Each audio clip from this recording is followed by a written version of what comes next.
Alright, welcome to Stampscaping 101. This is another stamp sketch that I decided is a pretty good candidate for using the alcohol pen technique on that I've been playing around with, just for the fact that I'm finding that the alcohol inks, for me, they get very textural the way that I use them. And I don't know if there's another way around it, if it's just the characteristic of the ink or not. I'm seeing a lot of scenes on the alcohol ink group on Facebook, and there's all kinds of different looks. But for me, they get very textured, so just having a scene that's fairly filled in like this, without a lot of open areas like this has right now, tend to work better for me because I can hide kind of the unintentional textures that become established in here. Okay, now this was a stamp sketch where I was just talking about compositional structure using Nature Set number 10. It comes with all these stamps right here. So I stamped out that cloud in black because I was just doing stamp sketches. It wasn't about kind of a finished scene, but I've kept all those stamp sketches, and I thought, let's play around with this here, and let's see what we can do. Okay, so that being said, in terms of this open space up here, I'm going to fill it in with some additional clouds. This cloud stamp does not come in Nature Set number 10, but I need to go fairly heavy with this because that impression over here with the cloud with sun is stamped in black, so we're going to go fairly dark out here just to match the value of that impression, okay? So it's not going to be blue skies, okay? If I went with a baby blue sky up here, this impression of the cloud with sun stamped in black would stand out too much, okay? So let's see what we can do here, okay?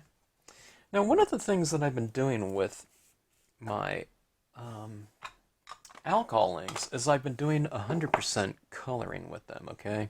Just to kind of play around with them and test them out. But what I want to do on here is I want to do more of a combination of things, okay?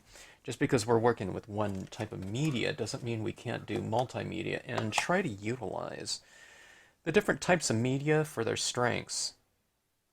Now, when it came to that, those different types of textures that I was talking about, sometimes I want a kind of a smoother gradation of something, or maybe for this purpose right here, I can use different types of media for kind of more of a base layer of tones to get things established, and then maybe I'll go over it with the top, over the top of it with alcohol inks. That's my theory here.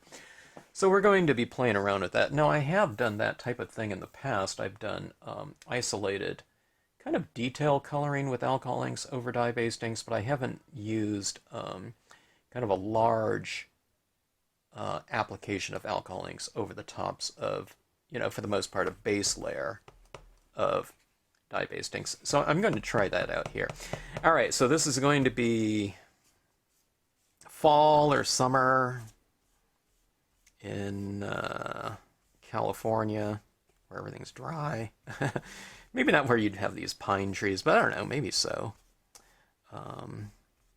So we're going to go for a kind of a brownish tinged color scheme on this one. Maybe it'll look fairly antique too. Maybe like a sepia type of print, or kind of, that spirit of things, okay? Now, because this is just going to be a base layer, I'm not going to go too extreme with my kind of rendering of form and value in here, because we can do that with the alcohol inks to come. So I just kind of want to get this established. Maybe kind of a loose lighting scheme in here. Okay, so you can see in here in the clouds, I'm applying some inks, but I'm leaving some of these clouds light, okay, so that it represents a reflected light, okay? So we're leaving that light in terms of the color scheme around the sun to represent the light source, but then the reflected light will be the areas that are left light in the rest of the landscape, okay? So You can really direct your viewer's eye through the use of shadow. And that's what we're doing here. Okay, so I'll show you, I'll explain to you what I'm doing here. Okay, so anytime you have a visual lead-in, streams, walkways, etc., okay? Now, in a natural setting, those aren't necessarily going to be light, but this is artwork, so it's kind of more of a someone being a lighting director on a stage or something like that than just a snapshot of the natural world, okay? That's where we have control over things and we can direct things a lot more precisely. So when it comes to things like this visual lead-in with this curvilinear road, I like to leave it light because it has a natural opening for us to enter the scene and to arrive at our destination, which is this chapel right here. Now see, if this got really darkened in right here, I mean, it would look okay. You know, you'd have this light in here, but you'd lose a little bit of the visual lead in here, okay? Which isn't to say it's wrong. It just, you know, in this case, it's open like that, okay? So that's the theory. And again, I don't know, this would look pretty neat too if there was just kind of a lighting in here and you just have that sun shining on it. I don't know. There's different ways to approach it, but that's what I'm doing right here. Okay, so that was some walnut stain. It's a fairly, you know, well, I'd say it's mid-tone, light to, or mid-tone, kind of the darker end of the mid-tones, okay, in terms of value. Here's some antique linen right here. It's a little bit less dark in value, and I think that might provide a pretty good additional tone in here, okay? It's just lighter, and I think it can add a certain degree of richness to the piece by having it underneath this tone. Now, I haven't done this before a lot. Like I said, I've played around with spot coloring and detailing with alcohol inks over dye-based ink, so I really don't have the feel of how much kind of foundational ink I should establish with this these base layers right here. But I don't know, we'll see what we get kind of in the end result here. This one might be a really good candidate for some light beams in here too, because we have the sun, kind of, we have a natural kind of a landing spot for it in this chapel right here. It can be like this heavenly light type of thing coming in here.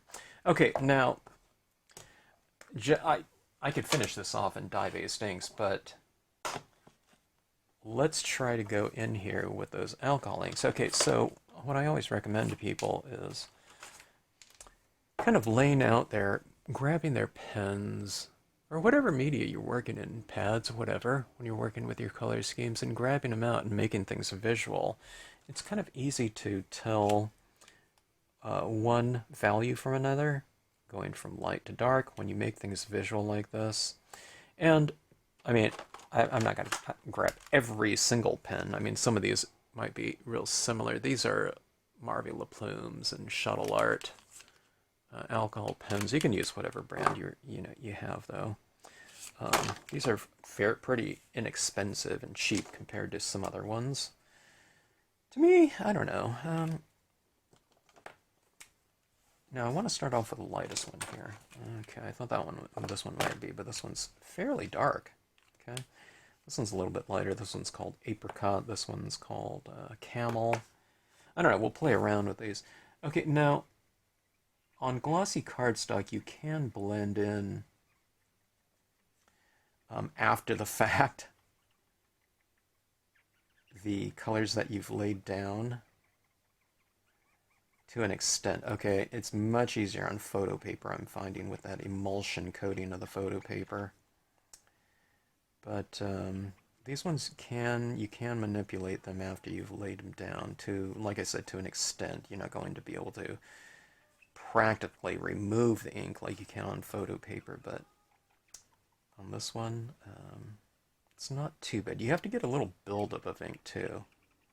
Now see, this is a perfect pen for this because, or value, because it's just so light, so I can use it rather liberally and not worry about, I don't know, kind of leaving too harsh of a value that's hard to blend in if I don't like it. Okay, now where am I adding this? I'm adding this largely in the shadow areas. Okay, I'm pretty much retaining the lights that I've established with the dye-based ink base layer coat.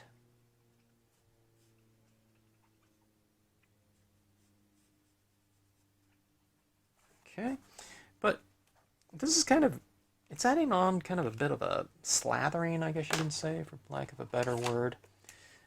Giving a coat of that color. Okay, this is a really pale green. I thought, man, let's go for a little bit of a hue change in here.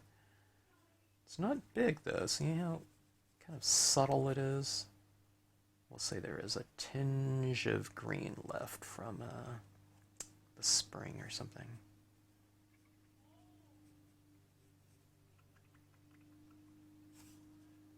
Oh. Gardeners. I might have to stop this video.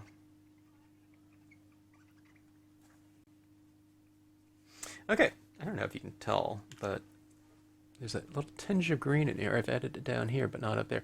But this is where I always recommend going very lightly and then working incrementally darker, okay? It's always it's a very safe way to work.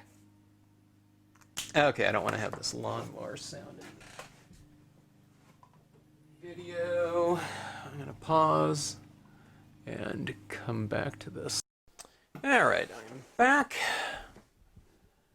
And let's take a look and see where we're at here. One of the things about alcohol inks, unlike dye-based inks, is usually when working on a dye-based ink surface, I'm kind of dependent on the surface being a little bit moist when I'm applying each incrementally darker value of dye-based inks, because I want the paper to be fairly moist so that each incrementally darker layer that I apply is easier to kind of manipulate and move around if the surface and pulp of the paper is slightly moist from the base layer coats. But with alcohol inks, you don't have to worry about that. And from what I've found with alcohol inks, as far as the way that I'm using them, is that what you see is kind of what you get. After you apply it, when the inks dry, it seems like it's largely the same in terms of both the intensity and value of that given hue that you happen to be working in, which is good because kind of you know where to take it exactly, as opposed to kind of having to allow the inks to dry and then kind of make your adjustments accordingly. But I don't know. I'm not accomplished by any means. It's like the exact opposite in terms of where I am with my knowledge of the medium and techniques in which to use it. So still playing around with it for sure. Okay, so I'm applying incrementally darker values of different hue and maybe intensity as well. I kind of start off light and dull, then I work increasingly darker and brighter. Okay, brighter is the intensity. All right, let's try to make some of these trees look a little bit more kind of aspen-like, maybe. There's kind of a deciduous tree sandwiched in between the evergreens in this tree cluster that comes with that stamp set. And again, it's number 10 that I happen to use in this scene. Okay, so see that aspen there? They're really bright tones, but it stands out a little bit too much, or way too much, like in here. So we have to kind of mellow that out and kind of incorporate that area of brightness in with some other areas. So if you make something bright, even if it is supposed to be the brightest thing in the scene, I really recommend kind of bringing in that level of intensity somewhere else. Otherwise, it just looks kind of too isolated. So you see, I'm bringing in this rather intense kind of ochre. It's not real intense, it's just intense in relation to all these other base layer tones. And what we do is we go in and we just kind of go back in and blend that intensity out a little bit into the surrounding area, just so it kind of transitions, as opposed to having this really bright element isolated on a given object or in a given area, making it look kind of out of place. So you need to incorporate, even if there are kind of brighter, like I said, tones like that. So I'm just going back in with the green and I'm blending it back out. You can use your blender pen too, and I might use that on mine as well, but right now I'm just going in with a lighter value of green again. I mean, it could be a lighter value of any of those colors that you've used, just to kind of blend out that that yellow in there. See, it still looks real splotchy, which means that you're just continuing to build and blend and build and blend. That one's really too dark. That one looks pretty good. Going with some additional brown. It's not super bright, but it is darker, so being able to incorporate it in. For me, just because I'm not real practiced at it, so I'm sure I'm kind of doing some of these things very kind of heavy-handed, where someone with some knowledge and kind of more technique and skill at this, they probably do some kind of more subtle types of layering. Okay, now I'm starting to build it up, and what I'm finding is that as you build up more, to me, in the way that I'm using them, they're easier to blend in because we have kind of this layer of a suspended medium. And when I say suspended, I mean just it's sitting on the surface of this glossy cardstock. So as I go into it with some additional tone like this, it kind of puts that layer back into solution, and I'm able to kind of push around like a puddle of ink rather than having a very thin layer that's kind of affixed to the paper that's kind of hard to manipulate. All right, now I think it's time. I think I can go into a little bit more gutsy applications of color here. Maybe, I don't know. I'm going to do it whether I can or not. Okay, so here's some more greens. I like that green-ish tinge in here, and I think it could use a little bit more of that, but I mean, some of this is going to be, here's a kind of a yellowish green. I don't know if I like that one too much, but I do like the intensity of it, so I'll kind of smear a little bit of that here and there. Well, this one's going to be really quite green. It's almost a yellow green. We'll kind of have some patchiness around here and there. I am layering it over some of the browns as well. It needed, I don't know, I think it needed something like that. It was so much for the sepia kind of toned color scheme, kind of an antiqued one as soon as you start getting into hue like this. But that was just kind of an early concept. You kind of have to see where the scene is going sometime and just, change accordingly. All right, That's looking a little bit better. Let's go back to that real, where's that real dull green? Okay. So what happens is I start getting into some of these different tones, and inevitably I have to go and blend them out a little bit, or remove some because maybe it gets a little bit too intense. And this can go back in and mellow it out, spread it out, transition it out, or just incorporate it in with the rest of the area. Okay, so that's browns and greens. Let's see, let's tone that down and blend in some of that really dark, bright brown. I'm going to bring in some of this green into the chapel because you have reflected light on the chapel itself, you know, relating to the surrounding area. Okay, this road needs a little bit of something, I'd say. Okay, I'm pretty pleased with that. Changes in hue here and there.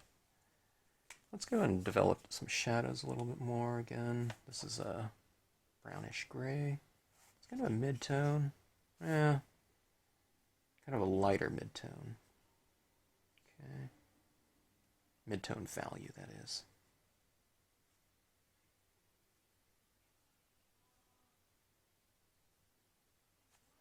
Hitting the shadow areas. I want to do something. I want to give a little bit of an orangish tinge to these deciduous trees. It still relates because it has a lot of yellow in it, right? And I can put some underneath the tree.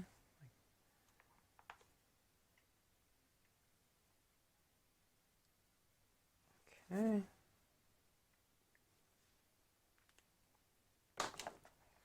All right, let's develop some of these shadows on the road a little bit more. Any place, the more you develop certain areas or objects within a scene, it's, to me, in terms of visual continuity, it's important to develop the other aspects equally, okay? So that it would have that kind of finished continuity. So if you're saying that, you know, the road and the grassy areas, the shadows underneath the trees are all as a result of the scenic lighting within a given place, it would make sense to render the rest of your objects equally. Okay, it doesn't mean the same colors, it just means kind of to flesh those forms out. And even in this road here where it's light, okay, I am giving it some body, okay? Meaning shadows on it, textures, whatever. Temperature changes, and so on and so forth. Okay, now we have this fairly rendered, but look at the sky now in kind of relation to it. It doesn't really relate, does it? Because it doesn't have any of these other types of tones, subtle tones, brighter tones, etc. It doesn't have the depth of layers. Okay, it doesn't have to be the same, but it should be somewhat similar in one or more ways, okay? You can keep them separate to keep them, you know, kind of more distant visually, but it'd be good to bring them together in terms of continuity in some other way. Now, like I said, I'm thinking about using those beams on here, and I think that would be a good solution to visual continuity, too. Everything's like I always kind of say it's like, I haven't said this in a while, but it's kind of like a needle and thread. You know, the more commonality you create, the more things in common between different objects, the stronger the bond on a visual sense. It could be a metaphor for life too, right? But it's definitely something that can be said for visuals. Okay, so this, see how I'm using this? I'm using it as a shadow underneath all the trees. Okay, it's just a little bit darker. Well, oh, this is sepia. Oh, let's see what we have here. Here's kind of an olive green, jungle green. Okay. Put that under as a. So I used brown and green, darker green for shadows here. And we have, pretty strong light source here, so, as far as having that sun right up there in the sky, so why not cast shadows, fairly prominent shadows. Okay, now I've added this darker element, so let's go back in.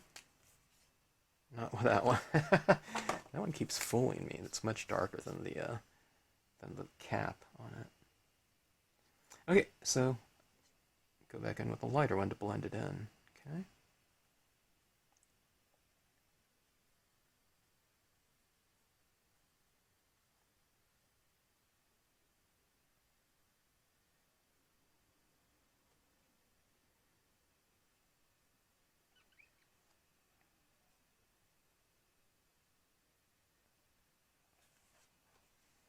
It's coming together a little bit more and more. Let me try something here. This is a real slight tinge of blue. It can almost be just a blender pen. It's so faint, but it's a little tinge of blue. Let me see if I can capture a little bit of it here. Put some of it down here. I used to do this with, I think it was Aqua, the Adirondack Lights tinge. I like to put like a slight tinge of blue over everything. That's white. It's very faint. Maybe it's a little too faint. I don't know if you can tell, but I put it over most areas that had white in it. Let's see how much. Yeah, that one's really too. I need a real dull blue. Let's try. Let's try this one. You see, it doesn't look like that when I apply it here because it's being applied over the top of other colors. Okay, but you can still see it there. See those temperature changes that I'm changing or extending within the scene, that little bit of blue. Okay, it's not like, oh my gosh, I want sky blue and a brown sky, but just having that little tinge up there. When you hold it at arm's distance like this, doesn't it?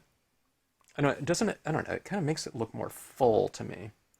Okay, now see, I'm putting that blue down here again for that continuity. I'm not going for a blue meadow or anything like that, but it's just giving it that little bit of commonality. In this case, it's very subtle. All right, I've used a lot more colors than I usually do on this one. It's looking a little bit harsh to me, but I don't worry about any of that because of the different little touches that I still have yet to apply to it that kind of bring everything together for me and kind of hides my, I don't know, deficiencies in terms of my abilities with really any medium, but especially those that I'm pretty new to. Okay, so I'm going to break out with this one a little bit too and get into a little bit more texturing. I wanted to just stick with nature set number 10 on that one, but this is just something very subtle. Here's some the little tiny rocks stamp. Now, we'll see how this stamps over the top of alcohol inks. We're putting water-based over alcohol here, but I think it'll be okay. Because it's not a real big slathering of alcohol inks on the road area.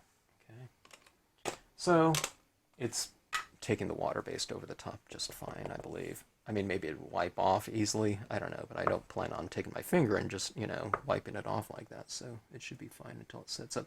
Okay, I'm stamping this in black and in a brown because the brown, again, it relates to the color scheme. So instead of just doing something in one color, you can use multiple tones like that to add richness and depth, and to do it in the colors that you've already kind of established in your color scheme. Oh, you can do this at the beginning of a scene too, if you know what colors you're going to be using. Let's go ahead and do something with this too, and let's bring this into the grassy areas as well. Okay, it just gives it a little bit of an extra texture. It could be fairly subtle too. You know, I did it in black up here, but I don't know. It kind of looks more grayscale, like a 30%, because I did stamp it over the alcohol ink, and it doesn't really transfer really very well on top of alcohol. It's like water over oil or something like that. You can put oil over water, but you can't really put water over oil and have it stick. You know, and that's what, you know, the concept of what that is. Okay, so let's add a little bit more depth with some textures. You see me use this reed stamp all the time. Let's just using this one, why not? It just kind of finishes off the piece slightly more. Ooh, that one really didn't stamp out very dark at all. It's because, again, it's water over oil, so in this case I wanted that dark. So we're going to have to go with a versifying impression over the top of that again. But let's get to some other techniques on here first, just to finish the scene off. I think it looks pretty good, though, in terms of those alcohols. The alcohols do... They introduce a different texture and intensity, especially to very specific areas. You know, pens are really good for that. Like I said, I don't like it in vast areas because, to me, I just don't have a lot of control over it. And at this point in time, but for now, I'll just work with it the way that I do. Okay, so white paint pen. I was going to buy these Sharpie oil-based white paint pens, but I didn't do it. there was a lot of good reviews, and there was a lot of really bad reviews talking about how it worked for, you know, a brief period of time, but then it stopped working. I don't know if those are fake reviews or whatever by, you know, maybe the Miaosun, you know, paint pen people. It really kind of irritates me when there's these deceptive types of feedback out there by, you know, competing entities. You know, put out the best product that you can, and you know, I don't know, stick by it rather than trying to falsely reduce someone else's. I'm not saying that's what happened, but there was a lot of 5-star reviews and a lot of negative ones as well, so I didn't buy it because I would have had to buy it in a big, like, pack of 3 or 6 pack, I think it was. I don't know. I'll probably get around to trying it because I do use the Sharpie paint pens, the water-based pastel pens, and they work great. In fact, that's what I was ordering. And I need to order some metallics as well. Okay, so adding in these little types of little bursts of reflective light, maybe off of a, I don't know. These could be flowers. I tend to see it as just kind of highlights in terms of this time of year, although this does look like little flowering springtime buds, don't they? I don't know what they are. They can, whatever they are, you know, up to the interpretation of the individual. Okay, so adding some of these highlights on some of these clouds as well.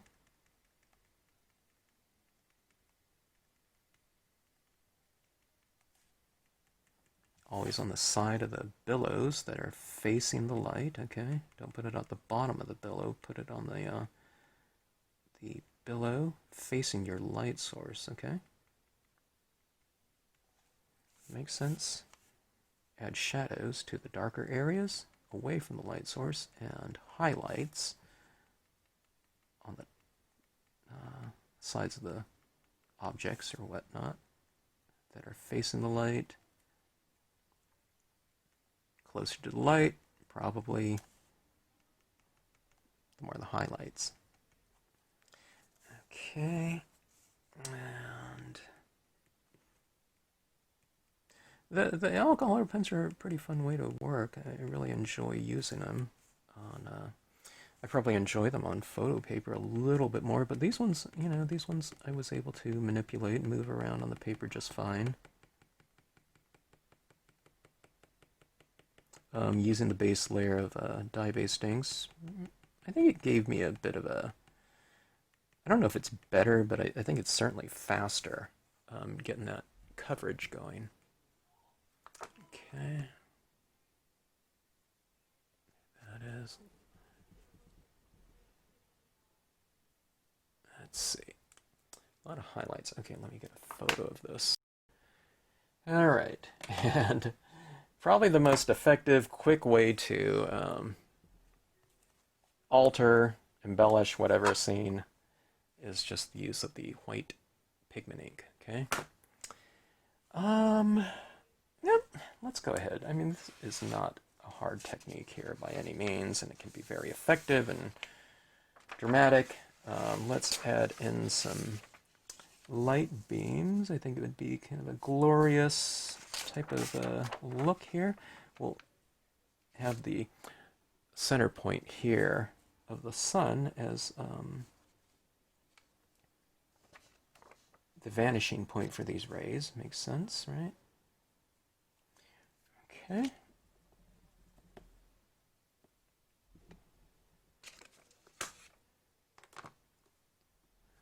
Hero Arts white pigment ink. Okay.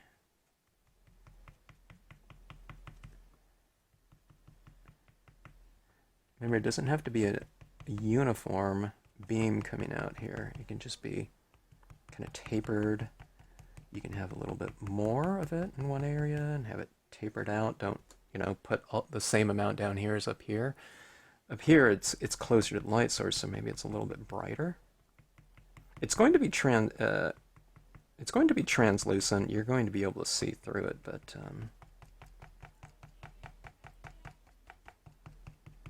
you can kind of play around with that degree of translucency by applying more ink in one area and less of it in another. See how it kind of tapers off like this a little bit down here? Okay. All right, so it always looks weird if we just do it like one or two times, so we'll play around with it too. Maybe we'll have it go in back of these trees over here. So you just have to kind of keep track of that, where things are in relation to your beams here. So I'm getting down to these darker little formations right in there. And those are the trees, but I'll go around it. Let me take a look again. Where is it? Okay. I'll see if I like it. If I don't like it, I'll maybe have it go all in front of all the trees. Okay, see that right there? Yeah, it actually looks pretty good, I think. See, the beams are going in front of the house, and this one's going in back of, because, there's the trees there in front of it. So you can play around with that a lot. I kind of leave things a little bit more irregular, too. I don't want to put a beam right in front of that area there either, the chapel.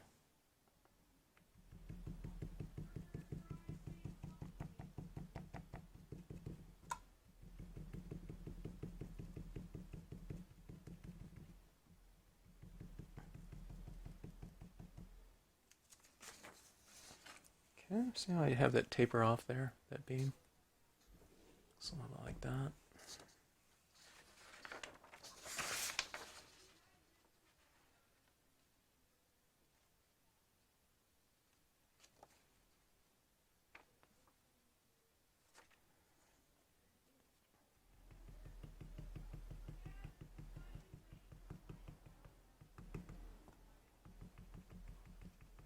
Maybe I'll taper this one real heavy, like that. See, sometimes I'm thinking some of these beams, it would be just too much, so you just end them. You don't have to go the whole way.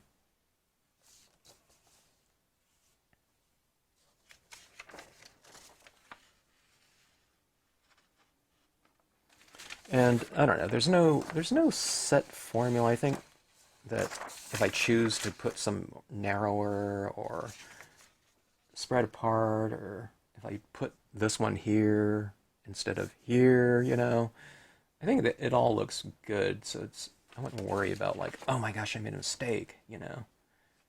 True, maybe some might look better than others, but you know, I don't think it's like good or bad, you know, type of thing. It's just kind of it's, you know, slightly better, maybe, I don't know, one look or another. I'm not going to erase my beams though to find out, you know, and reapply them. Oh, you could though. On glossy cardstock, you know, you can kind of remove these beams. So you're just kind of buffing them right out with a, you know, paper towel or something like that.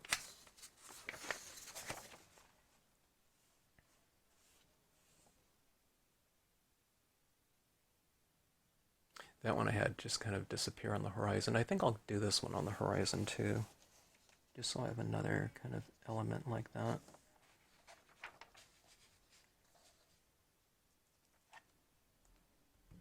This one's going to be really narrow. All right, so that is that. Kind of looks weird right now. But I still have to use this to blend everything in, okay? So remember, if you do this, kind of keep in mind about that. You know, I think the beams look a little bit harsh, so what we're doing is we're blending them in with the surrounding area. We're putting more of that atmosphere into the piece in general, as opposed to just kind of retaining it just for those effects, those beamy effects, okay? In other words, okay, so if those beams are in there, it means that there's kind of a moisture in the air, right? Kind of fog or dust or whatever. And lighting is reflecting off of that moisture in the air. So this is going in here and adding in that type of atmospheric condition in the surrounding area. It's kind of interesting. I stamped that sun out in black, but I mean, I don't think you can tell that's been stamped out at black at all now anymore. Okay, so it's not as heavy as I would have thought. You know, at this point in time. As a matter of fact, it looks rather light to me. Okay, so adding some of this into the landscape, some of this misty fog. I think it kind of adds a little bit of that atmospheric magic to the piece. And doesn't it look like it's really kind of, you know, the landscape is becoming very illuminated.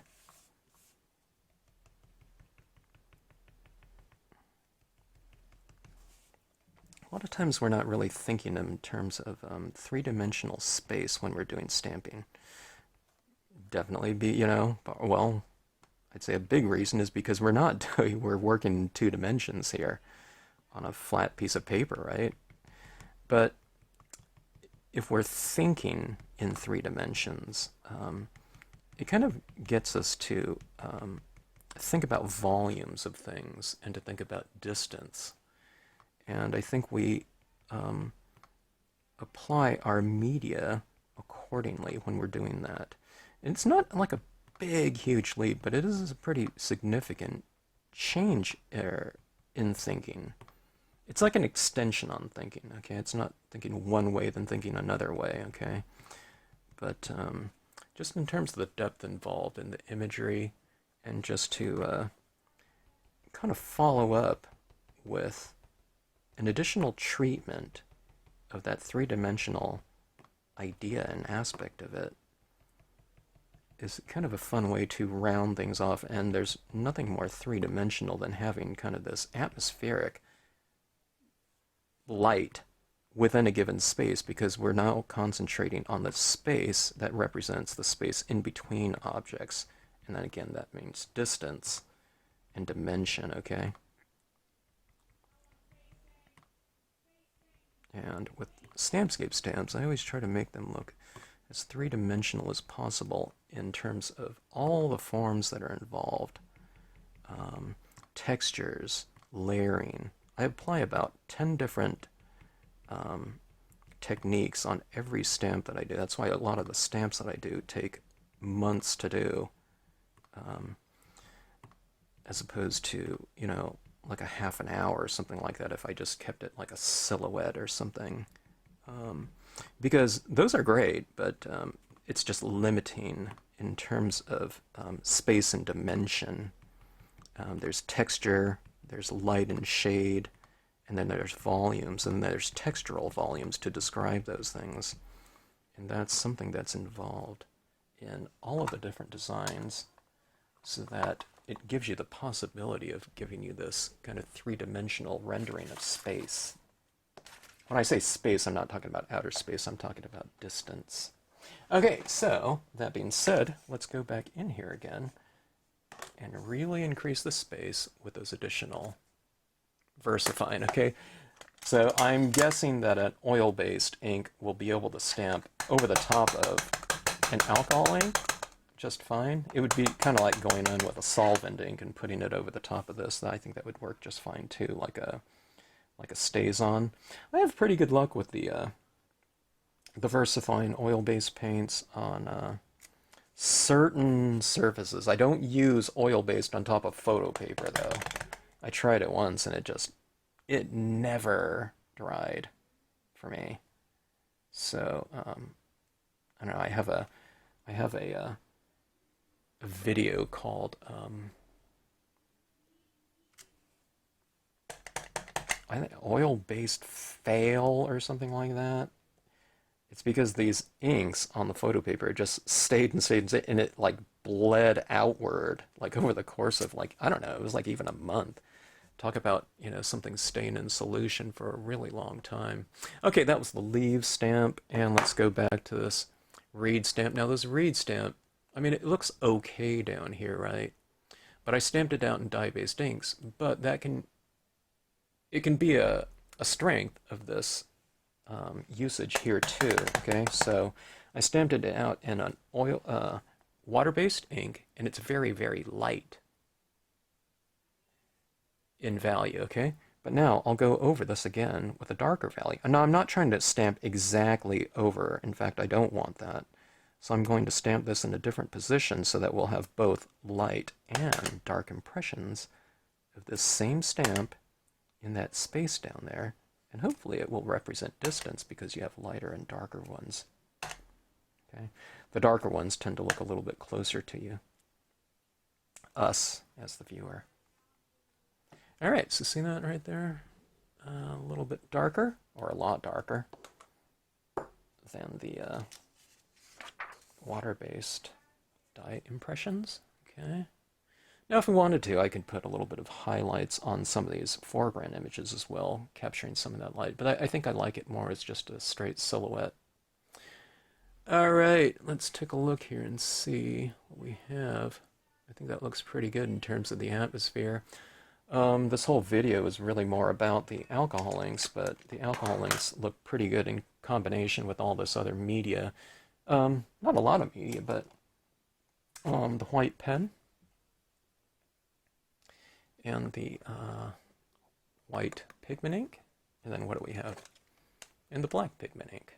So those three things in combination work really well. I have other things too, like these paint pens, like this green paint pen. It's a Sharpie Paint Pen, pastel. So when you get these types of colors being used, greens in this meadow, you can kind of add in little types of details like this that really relate to that color scheme that you've applied in your various applications of, you know, in this case, different types of ink. And here's a I don't know, kind of a warm tan. So you can kind of add some of that down here as well. I can put it up in my trees. Totally forgot about that. It is deciduous trees. I don't know, I don't think it needed it, but It's just that, like, that little extra texturing. This is a really textural, big textural statement here. But some of it down in the road as well. It's just these little subtle, kind of sparkly elements that, as I always say, it rewards the viewer for, or the recipient of a card for doing like closer inspection. Let me see if I can show you here. See those little highlights down here, and I don't know if you can see the green, little green and orange kind of highlights, throughout here. Okay, and now those light beams really dramatic, but this is really the viewing distance, that we would look at something. So it's not like, oh my gosh, God, it is so busy. Look at all, there's 100 dots there. So I don't know. We're not saying something like that, but the closer you look, the more details are revealed. So when you do things like that, you can enjoy, as a viewer, different aspects of it, the texturing in here and the layering of the reeds and the shadow right along that edge of that road, things like that. The sandwiching of the trees and the light beams behind certain things and whatnot. Some things become very kind of buried with the additional layering of imagery in here, like all those highlights on the back of the clouds. But I think from I don't know, kind of a subconscious level, we pick up on those different types of things, and it should be like no different than, being kind of blocked off from something in real life where we in a setting like this. It's not like there's some leaves in front of us, therefore there's no sky in the background. So I don't know, it all kind of adds up into a kind of a more deeper, rendered, three-dimensional looking space when you do all those little things like that. So all right, so anyway, end of that scene. Fun with alcohol inks, learning about those ones all the time. Hopefully getting a little bit more competent with them, but definitely some fun stuff. So thanks for watching. Hope you enjoyed it. If you have any questions, drop me a note in the comment section as always.